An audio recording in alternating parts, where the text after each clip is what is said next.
গেল মে মাসে গ্রাহক পর্যায়ে ৩ ক্যাটাগরিতে ১০০ টাকা কমিয়ে ব্রডব্যান্ড ইন্টারনেটের নতুন দর নির্ধারণ করে বিটিআরসি। পহেলা জুলাই থেকে ৫ এমবিপিএস ৪০০ টাকা, ১০ এমবিপিএস ৭০০ টাকা এবং মাসিক ১১০০ টাকায় ২০ এমবিপিএস গতির ইন্টারনেট সেবা দেওয়ার কথা।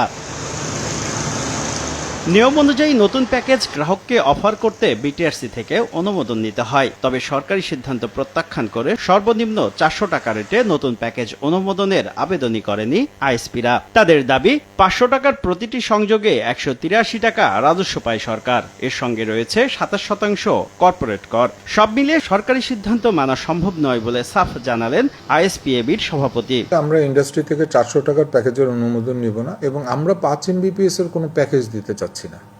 আমরা শুরুই করতে চাচ্ছি ১০ এমবিপিএস দিয়ে, যেটার মূল্য থাকবে ৫০০ টাকা। চলমান পরিস্থিতি নিয়ে সেবাদাতাদের সঙ্গে বৈঠকে নমনীয় হয়েছে বিটিআরসি। আইএসপিএবির সভাপতি বলছেন ৫ এমবিপিএস গতির সংযোগ অফার করলেই কেবল ৪০০ টাকার প্যাকেজের অনুমোদন নিতে হবে, অন্যথায় প্রয়োজন নেই।